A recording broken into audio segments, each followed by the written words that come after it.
awful man. I beg the courts to let me go home where I can be protected by you. These are some of the most disturbing and gut-wrenching POV clips ever caught on camera. I've personally searched through countless videos to try and bring you only the most intense and unfiltered moments.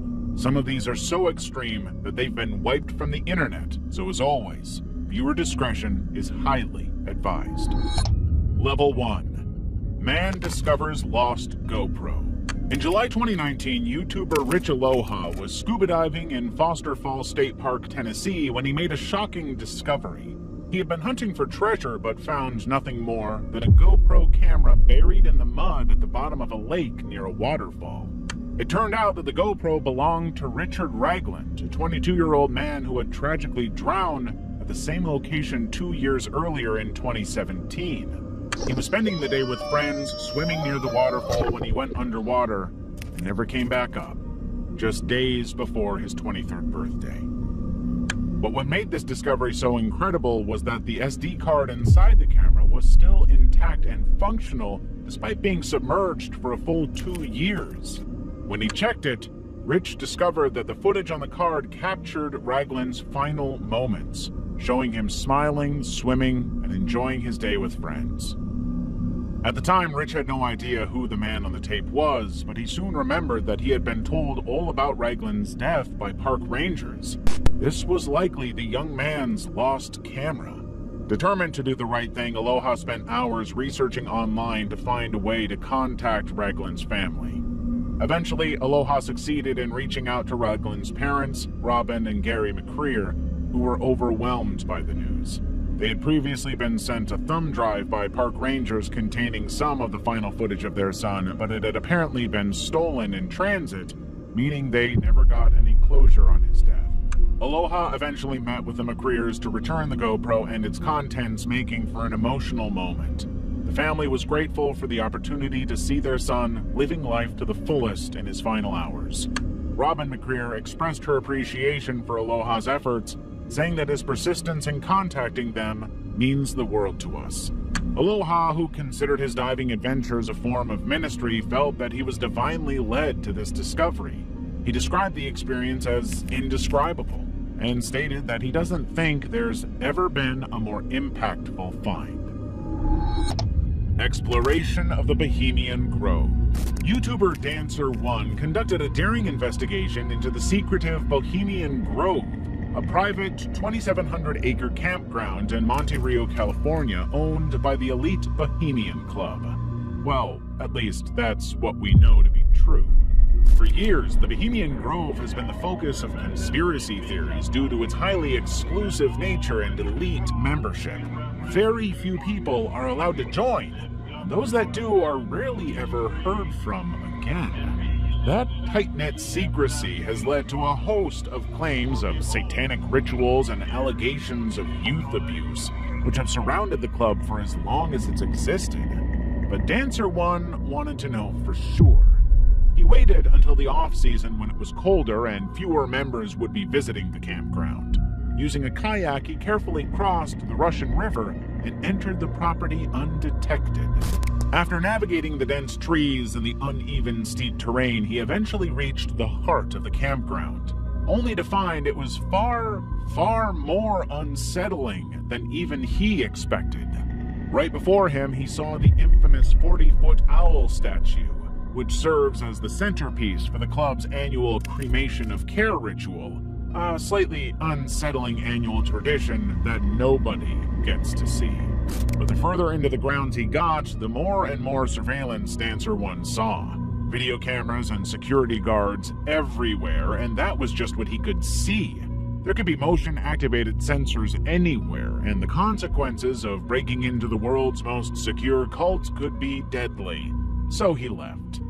But Dancer1's investigation didn't stop with this initial foray. He claimed to have returned to Bohemian Grove multiple times, including during the annual July encampment when the cremation of care ritual takes place. He says that he even witnessed part of the ritual, describing the sight of a person covered in cloth being carried and placed in a boat, suggesting a mock sacrifice of some kind. But the truth is that nobody has any idea what takes place in Bohemian Grove behind closed doors, and Dancer One's investigation suggests we don't want to. Level 2. Westinghouse Electricity Factory. In the heart of Cleveland, Ohio, stood the once mighty Westinghouse Electric Factory, a testament to America's industrial prowess.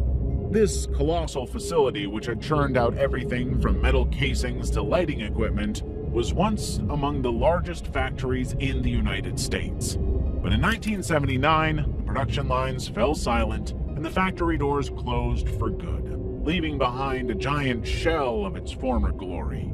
Chris Hill, also known as Urbex Hill, set his sights on uncovering the secrets that lay within the abandoned walls of the factory.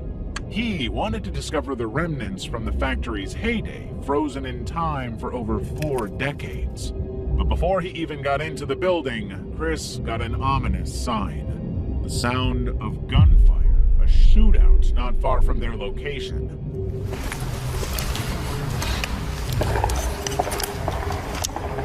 Somebody shooting. Damn. That's Cleveland. That's crazy.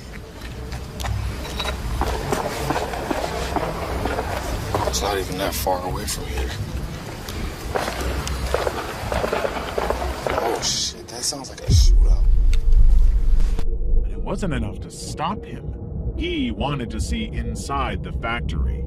The factory itself was nothing special, just an abandoned building left to decay. But when they went into the basement, everything got much more real. The place looked like a war zone, dripping with water and broken down. That's when the noises began. Okay, I'm hearing something. Maybe it's an animal. I'm sure there's animals down here. Strange noises echoed through the basement, which Urbex Hill assumed, or hoped, was some kind of an animal, like a stray dog. Of course, if they did encounter a stray dog in this basement, escaping would be a serious challenge. But as if all of this wasn't intense enough, Urbex's light started to switch off right as those unsettling noises began again. It was horrible timing, but the bizarre and unknown noise just made them want to venture deeper and find out what it was. They found a strange man crouched in the corner, shirtless and staring at the wall, not moving. He was clearly homeless, possibly high on some kind of drug, but suddenly the noises made sense. It turns out that the basement was home to a homeless encampment, a large-scale resting place for people who have nowhere else to turn. But that was enough to make Urbex say it was time to leave, if they could still find the exit. Dog's GoPro captures strange sounds in Michigan forest. A man and his dog were hiking through the Huron National Forest in Michigan. The man had fixed a GoPro to the dog, hoping to get some cool and unique footage from his pup's POV. The man had a history of hunting for Bigfoot, always hoping that he would one day get the legendary creature on camera. So far, he had been unsuccessful. But the man never once gave up hope. This could be the day. But he couldn't have anticipated he would get something far, far stranger. As the dog fished around the forest looking for something fun and interesting to play with, a bizarre sound rang out across the woodland. A strange shriek, inhuman and frankly unsettling. I don't know what the hell that is over there. Get away from it.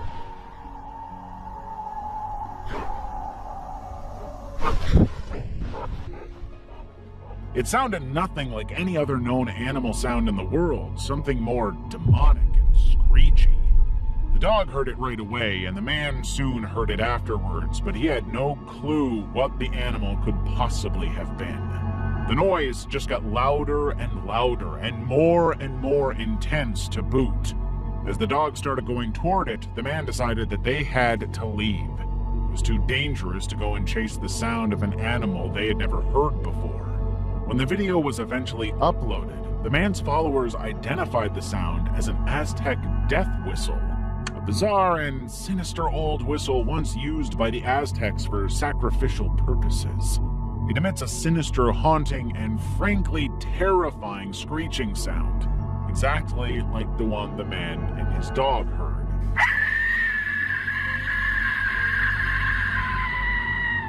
But whether this was all one big prank or something more sinister and intense, we're still not clear on that. Daniel O'Neill's camping encounter. In 2023, Daniel O'Neill, the creator behind the YouTube channel English Woodsman, was making what he thought would be a pretty typical camping video. He had ventured into an area he was not super familiar with, that he had never really visited before, hoping for a totally different kind of video. Daniel had specifically chosen his location to be far from the nearby cows, right in the middle of the woodland for some peace and quiet. But as he set up all of his recording equipment, he started to feel unsettled by something he had heard. Hello?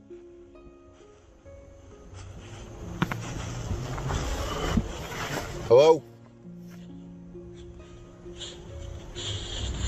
You got a bit of that. There's nobody here. I'm going to put it down, there could just be something behind me here. But it sounded like human footsteps. While he was walking, he heard a strange noise, what seemed to be human footsteps beside him.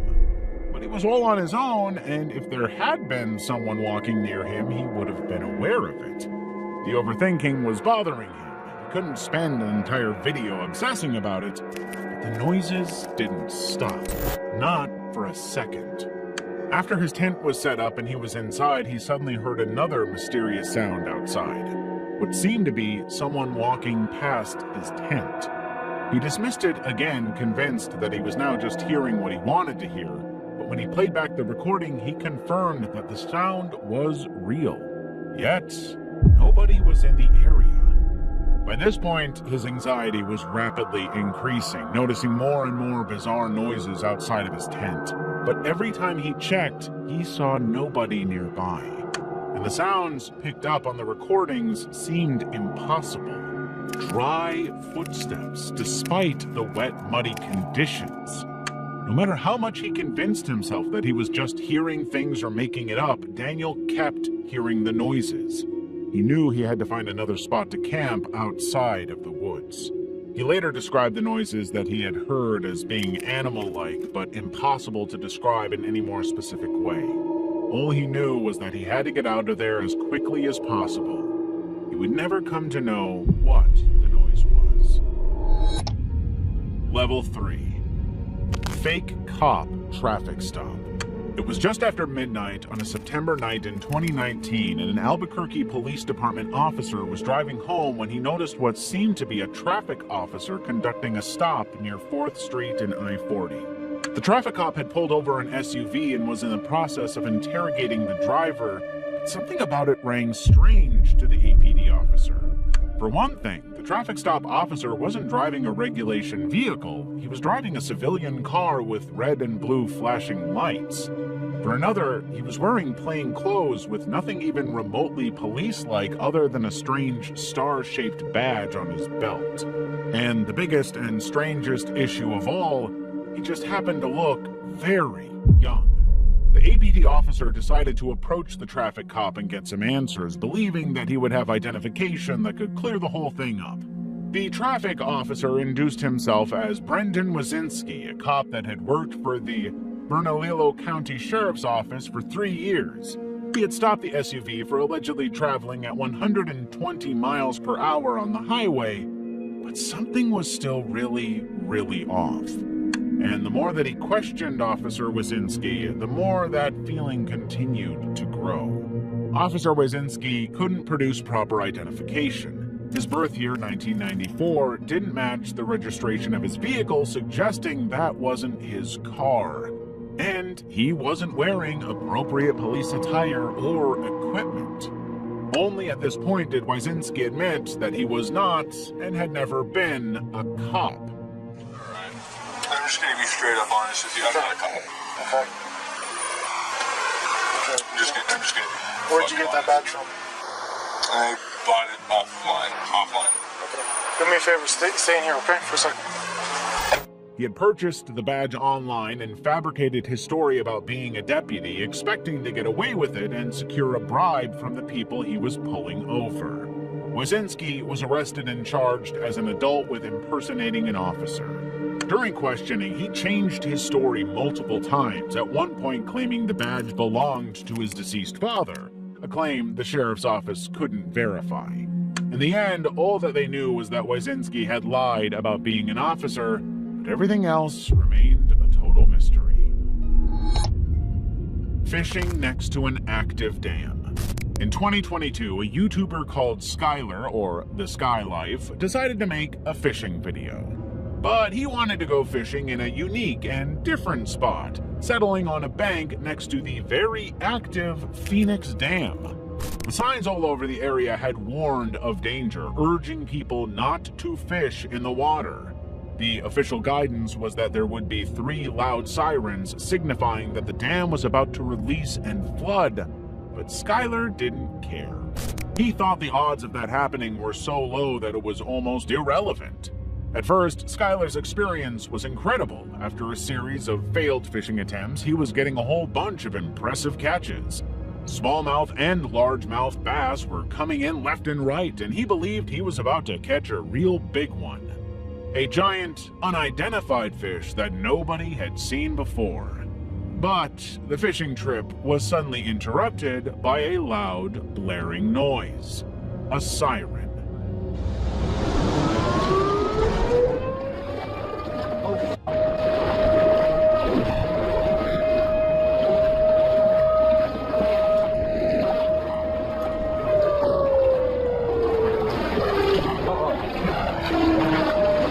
I gotta go. Oh.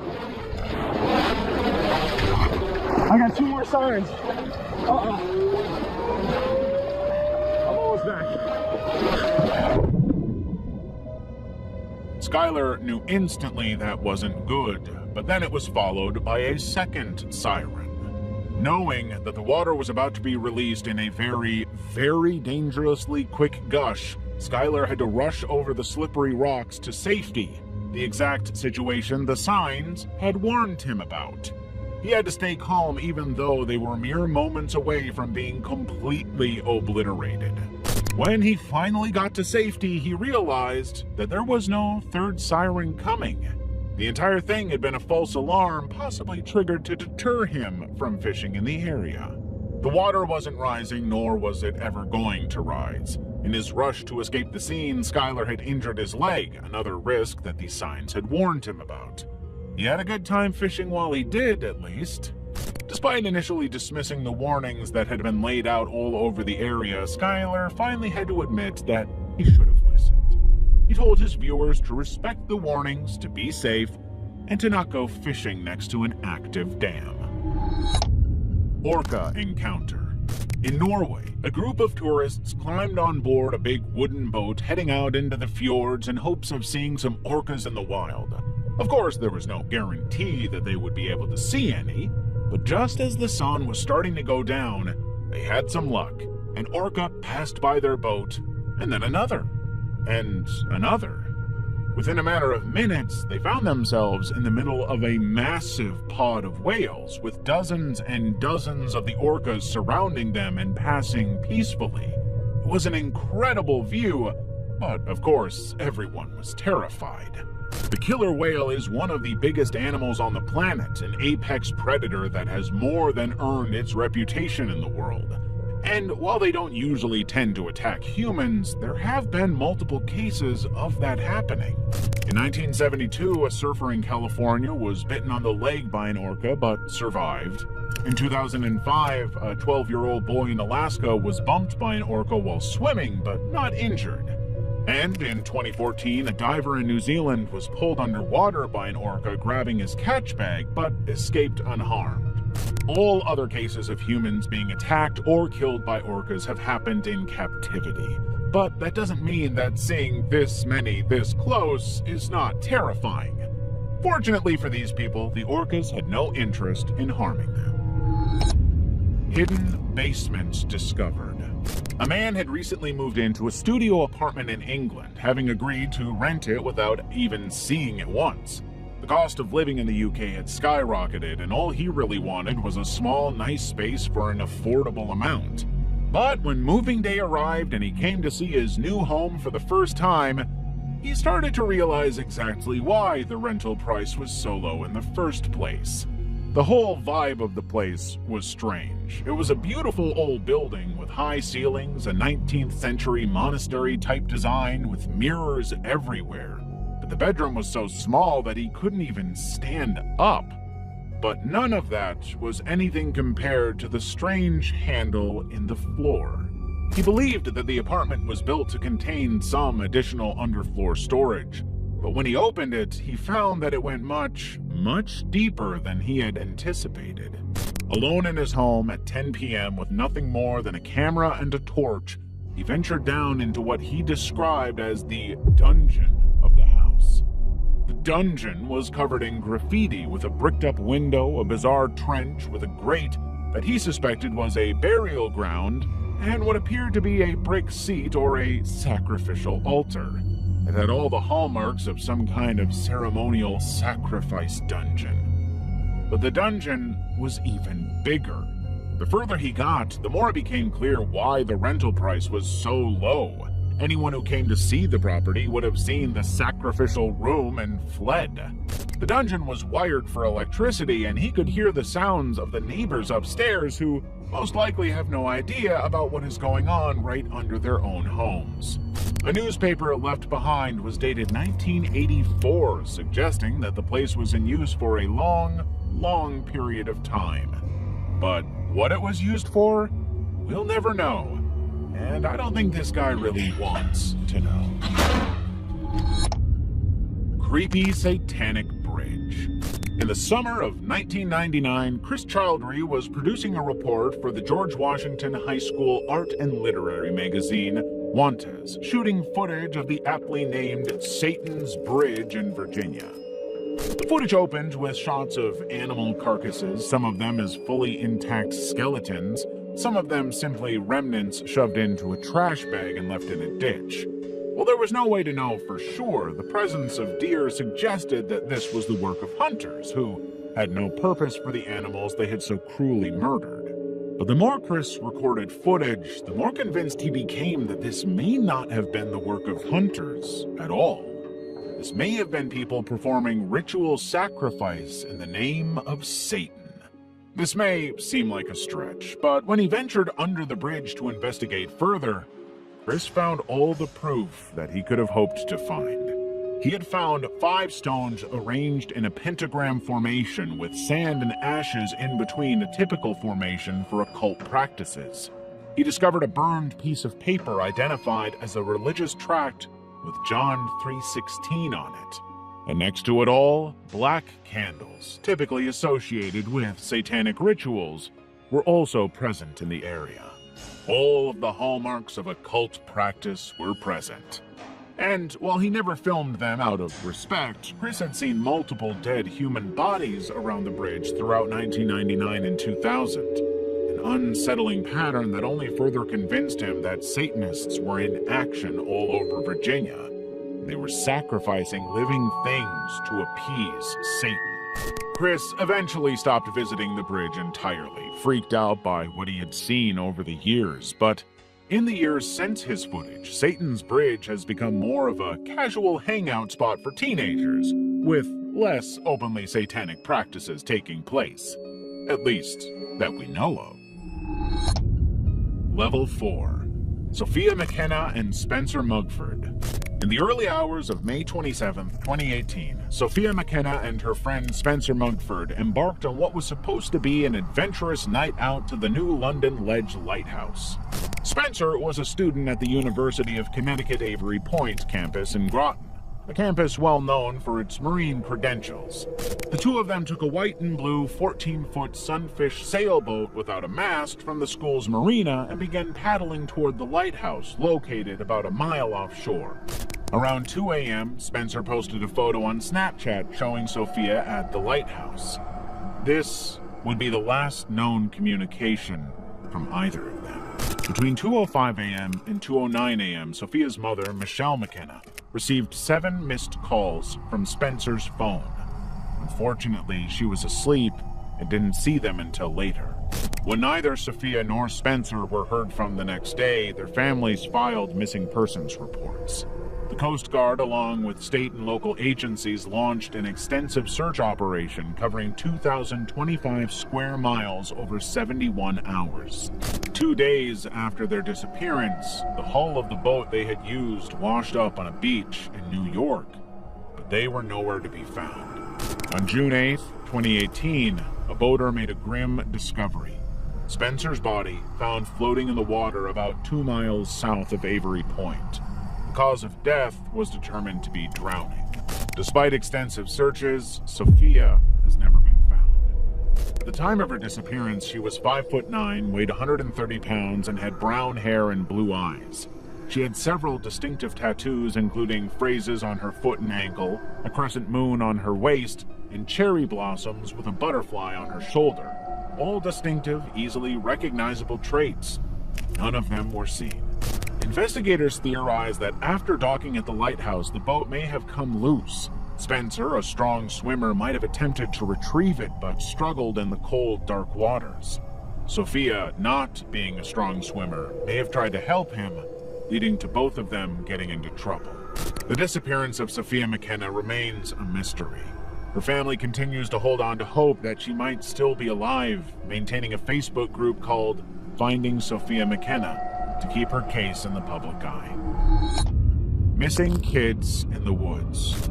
In late September 2021, 3 young children aged 2, 6, and 7 went missing in the Sam Houston National Forest near Montgomery County, Texas.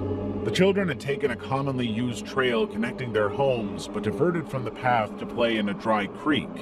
When they were done, they soon realized they were lost.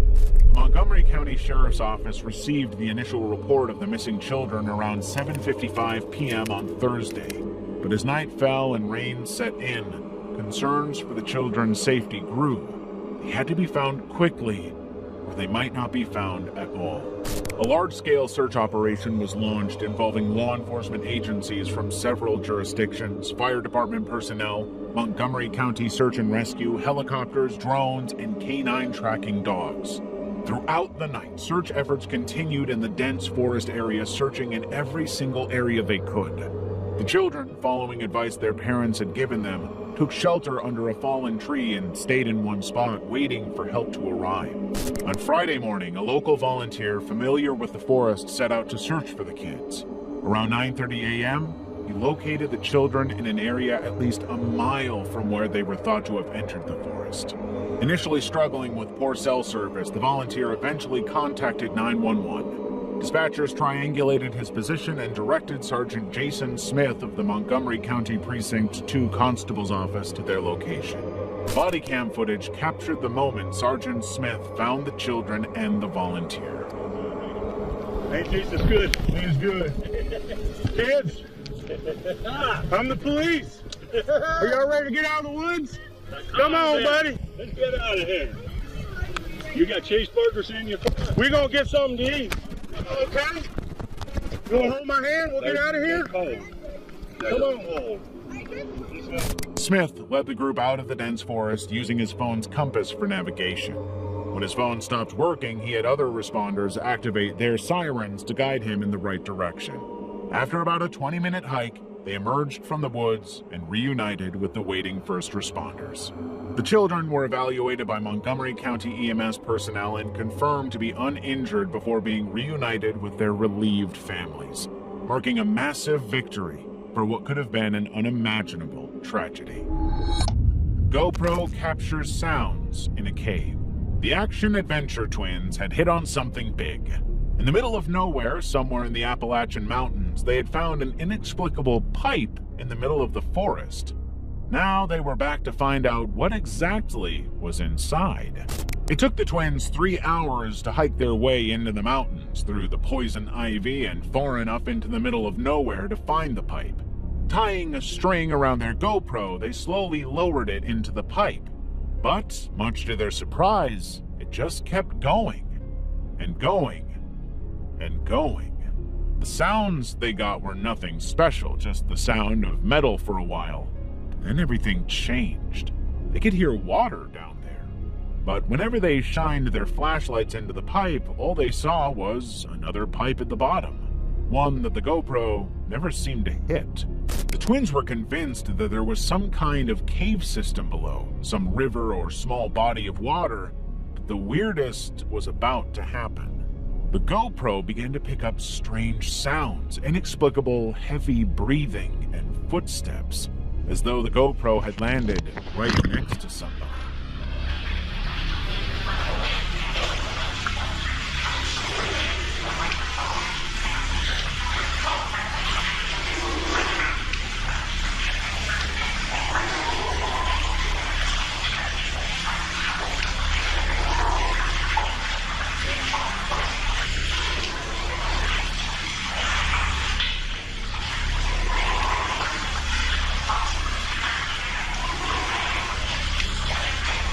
The GoPro hadn't come into contact with anything solid. It had continued to go down just as it had to up to this point. It simply made no sense. When the GoPro was retrieved, they once again shone the flashlight into the pipe, hoping they would see something that could clarify what was going on down there. But again, all they could see was some kind of reflective metal at the bottom, which they thought was impossible. The GoPro went so deep that it surely would have hit the metal. Instead, it simply continued without stopping. The twins maintain to this day that the pipe is wrong somehow, that there's something strange about it that makes simply no sense whatsoever. Maybe it's a cave system, maybe it's an underground river, but the pipe never seems to end, and whatever is down there remains a creepy, unknowable factor. Abandoned school. For over 13 years, Robert Fulton Elementary School in Cleveland, Ohio has been left to deteriorate and rot into nothing. But YouTubers and urban explorers now view it as one of the best places to go poking around, including Chris Hill. Chris Hill from the Urbex Hill channel had explored the school once before in 2022 and encountered some seriously unsettling things.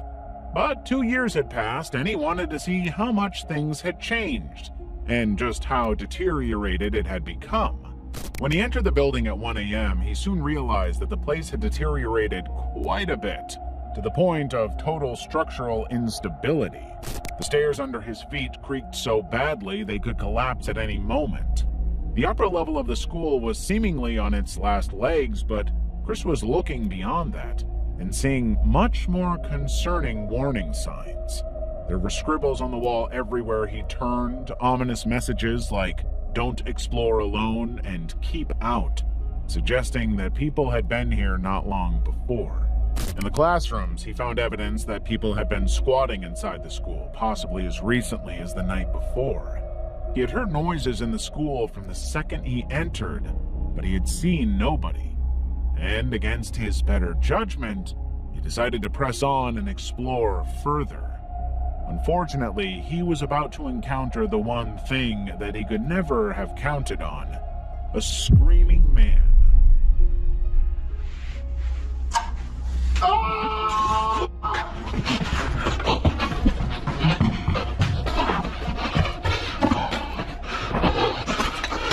Somebody's in there. Oh, shit. I don't know if he's chasing me, but this. Oh, fuck. I'm scared, though.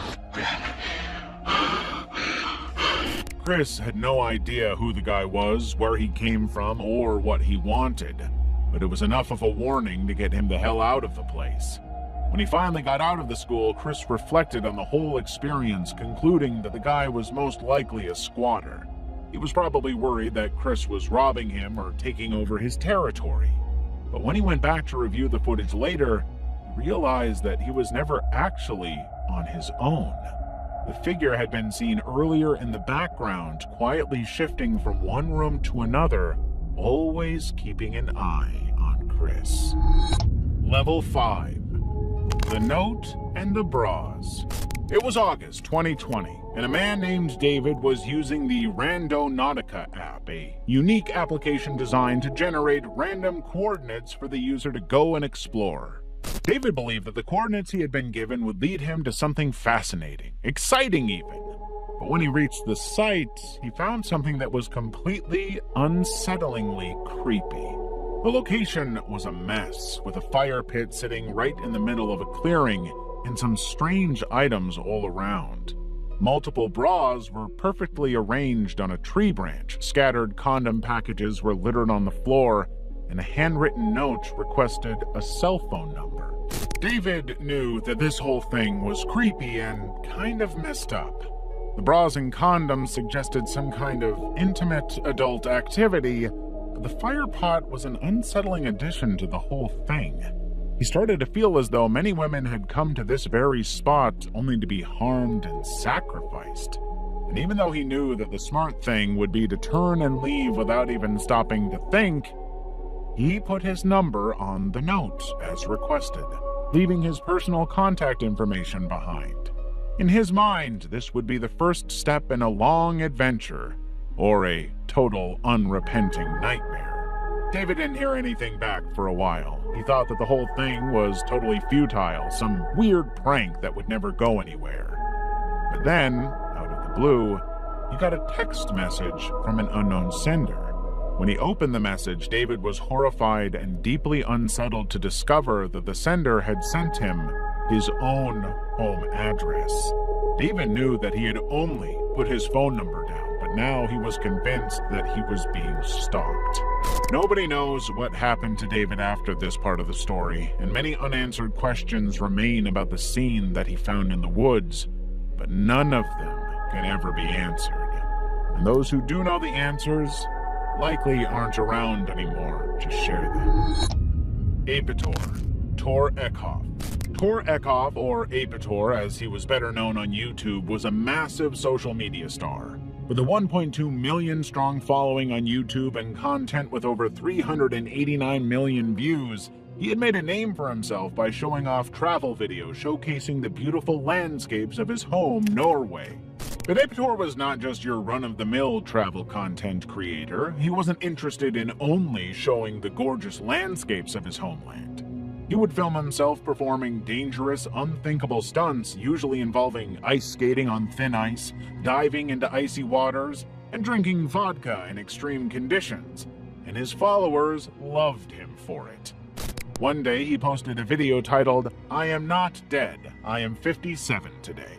It was his 57th birthday, and he was doing basically all the stuff that his fans came to his channel for. He was immersed in what looked like a freezing outdoor bathtub, drinking vodka straight from the bottle. But what the fans didn't know is that this would be the last time he would ever be seen. On November 22nd, 2021, Eckhoff was filming a video at Jakobs Dam near the town of Kongsberg, Norway. The video was going to be one of his usual stunts, seeing him skate on frozen lake water. But today, the ice broke and pulled him into the freezing lake water. Witnesses could hear his screams for help from a distance and quickly alerted emergency services. Within a short space of time, divers managed to rescue Eckhoff from the icy lake, and he was airlifted to Ullevål Hospital in Oslo. Yet, despite the efforts of medical professionals, Eckhoff succumbed to his injuries on the same day. He had been underwater for too long, and doctors were unable to save him. The news of his death was a massive shock for his fan base, especially given that just days earlier, he had posted the video celebrating his 57th birthday. In his honor, his fans shared messages of how his videos brought joy to them. His partner, Tove Sharvin, shared a heartfelt message on Facebook describing the loss as indescribable and thanking Eckhoff for the memories they shared. He was no longer alive, but his memory would never die. Pilot crash. It was November 2019, and a student pilot was flying alone in the single-engine Cessna 172. The Cessna had long been described as a friendly plane to fly for a new pilot, but something was going very wrong with this one. On the approach to landing at North Perry Airport in Pembroke Pines, Florida, the pilot was experiencing difficulties. The landing procedure wasn't going as smoothly as it typically did. When the wheels eventually hit the tarmac, the plane immediately veered right off the runway, sliding into a grassy area right next to it. The pilot couldn't seem to stop the plane as it hit and damaged 2 airport signs until the plane eventually came to a powerful stop. Local police and fire rescue teams immediately responded to the scene when the crash was reported, with the sheriff's office coming in to give their guidance too. Miraculously, the student pilot had survived, managing to exit the aircraft without any emergency help required. But he did suffer some injuries in the crash, which was officially deemed by authorities to be minor.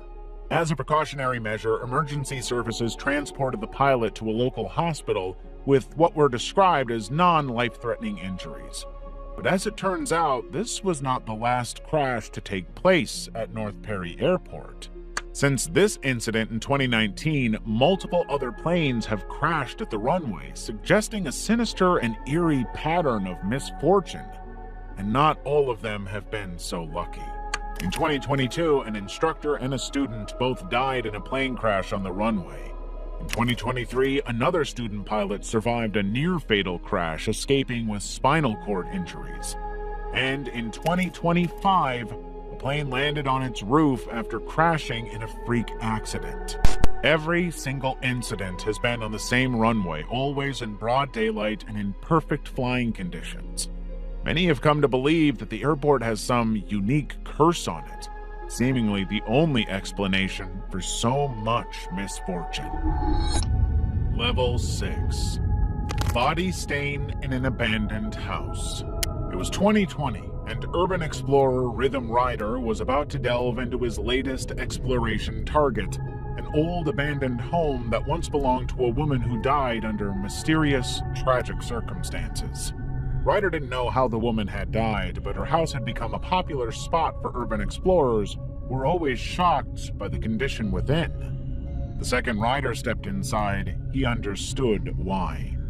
The house was almost completely undisturbed, seeming more like a time capsule to the period where this woman lived than an abandoned home. Of course, there were signs of abandonment, namely the overwhelming presence of squirrels. But otherwise, it seemed as though someone had lived here until very, very recently.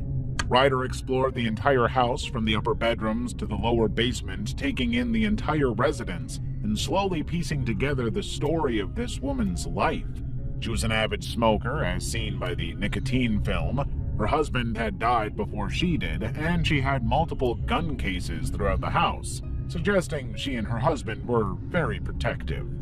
But what really caught Ryder's eye was the body stain, a human-shaped mark left on the floor beside the original owner's walker.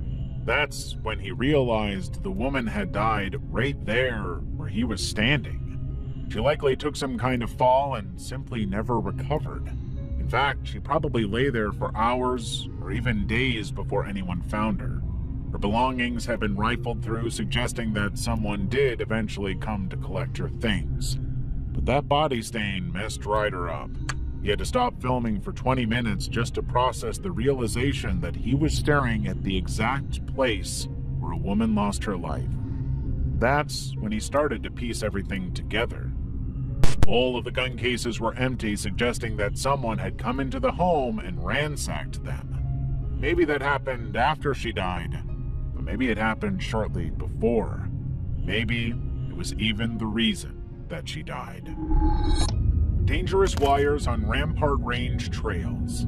In July 2017, authorities became aware of an increasingly dangerous trend going on in the trails of Colorado. Wire booby traps had been set up among the forest high enough that a biker going at speed would almost certainly be decapitated. The first wire trap was reported on July 2nd, shortly after the trail opened to motorcycles for the season. An 18-year-old man had been riding his bike through the trail only to get caught on the wire and strongly yanked off the bike. He survived his injuries, suffering only 2 broken ribs. But this video shows the discovery of the second. A local dirt biker just happened to notice the wire before impact and immediately pulled out his camera to capture what was going on. The trails are open to pretty much everybody, including hikers, horses, bicycles, and motorcycles. but it was pretty obvious that the traps were specifically targeting off-road riders. The reason why, nobody has any idea. It's suspected that the culprit would have been someone who opposed motorized vehicles like motorcycles being used in the area, hoping that by threatening their life, it would be enough to end it.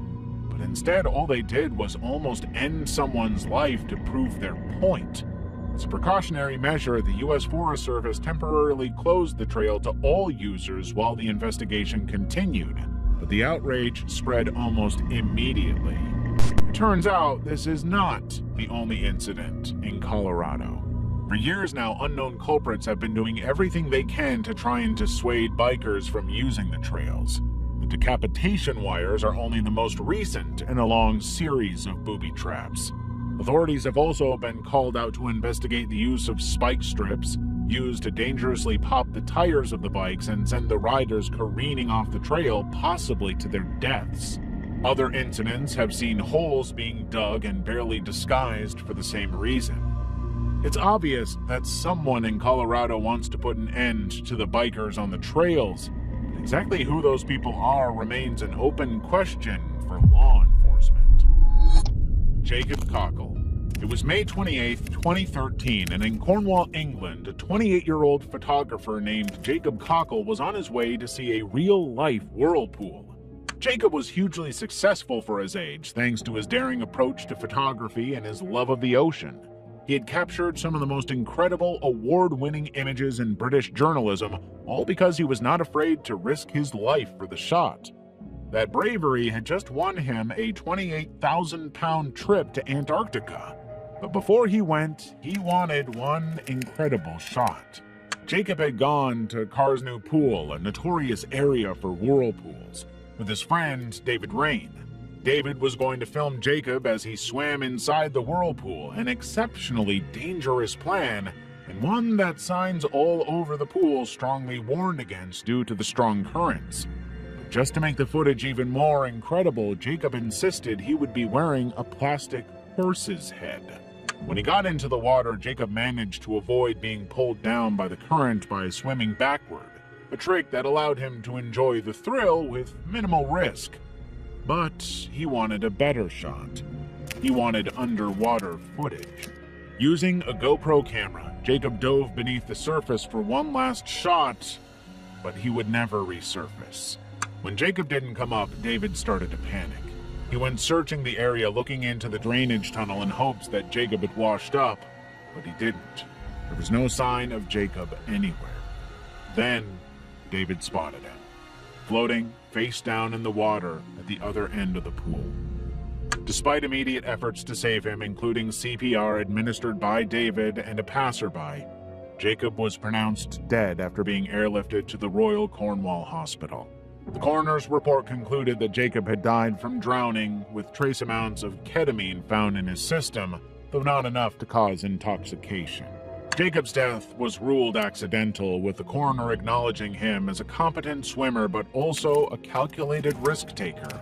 His untimely death shocked the community, with his funeral drawing so many mourners that the church reached maximum capacity. A year after Jacob's death, the drainage system in Hale Harbor was altered, eliminating the formation of the whirlpool that had fascinated and ultimately claimed Jacob's life. Level 7. Killer Vlogs Murders. On April 22, 2012, Peter Keller, a 41-year-old survivalist from North Bend, Washington, murdered his wife Lynette and daughter Kayleen, shooting them both in the head. He went on to execute their family pets, setting their home on fire to destroy the evidence and cover his tracks before disappearing into the wilderness. But Peter had long planned this. Over the course of 8 years, he had secretly constructed an elaborate 2-story underground bunker in the dense forests near Rattlesnake Ridge. His hidden fortress was meticulously designed and stockpiled with supplies, weapons, and ammunition.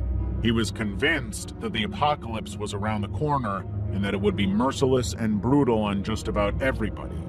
In his mind, the murders were actually acts of mercy. But law enforcement was on the hunt for him. Detectives pieced together clues from recovered computers, cell phone records, and even enhanced photographs found in the burned house. These leads, combined with old-fashioned detective work, eventually led them to the vicinity of Peter's hideout. Peter's bunker itself was a marvel of DIY engineering. Built 20 feet into a hillside, it featured log cabin walls, multiple levels, and was equipped with a generator, police scanner, and various survival gear to prepare himself for the eventual apocalypse. Now, as authorities closed in, a tense 22-hour standoff ensued. SWAT teams surrounded the bunker, eventually using explosives to breach its roof. On April 28, 2012, they entered to find Peter Keller dead from a self-inflicted gunshot wound. But it wasn't until he had died that the police found the most disturbing piece of evidence yet, a video diary that Peter had recorded around 2 weeks before the murders. The video showed Peter casually discussing his plans to drop out of society and acknowledging the possibility of his own death, stating, "I can always shoot myself, and I'm okay with that." Ultimately, everything that Peter said he would do, he went on to do. At no point did he ever hesitate on his plan. It's pretty clear that he always intended to do this. Whether or not he truly believed in the apocalypse, however, or just used it as an excuse, is unclear. Elaine Campione tape. On October 2nd, 2006, Frances Elaine Campione was recording a video about her failed marriage. When she was 20 years old, Frances moved to Ontario, met Leo Campione, and married. Their relationship deteriorated, leading to a bitter divorce and custody battle. This video saw her aggressively expressing her hatred towards Leo, claiming that God was taking care of the children that they shared.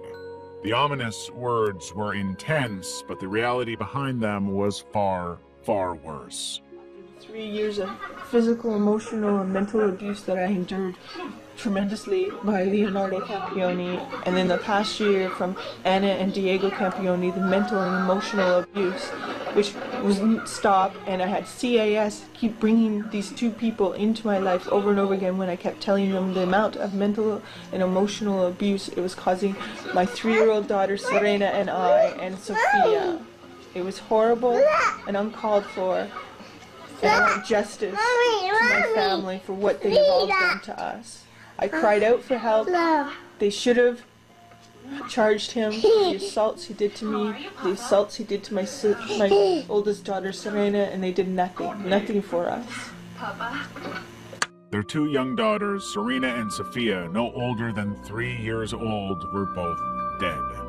Frances had drowned them in a bathtub of their apartment for no clear reason whatsoever. After the drowning, she had dressed the girls in pajamas, posed them on a bed, and attempted suicide herself, but she wasn't successful. And now she would have to seriously pay the price for the crimes she had committed. Frances was charged with 2 counts of first-degree murder. Her trial lasted 7 weeks, during which her lawyer argued for a not guilty verdict by reason of insanity. The defense highlighted Frances's history of mental illness, including multiple stays in psychiatric wards, suicide attempts, and paranoid delusions. The argument, they said, was that this would always have happened. But the video evidence kept coming back, showing that Frances was psychologically there, very conscious that what she was doing was wrong, and done with the intent of hurting her ex-husband. November 5th, 2010. A jury found Frances guilty of first-degree murder. The verdict indicated that despite her mental health issues, she was always aware that murder was wrong. Frances was sentenced to life imprisonment with a minimum of 25 years before parole eligibility. Frances filed against her convictions, but in 2015, some of these were denied by the Ontario Court of Appeal. In a controversial move, Judge Alfred Stong, who presided over the trial, made comments after the verdict suggesting that if he had the power, he would have overturned the jury's decision. He implied that Frances's actions were a result of the abuse she had suffered at the hands of her ex-husband. But for most people, Frances's actions were simply beyond forgiveness.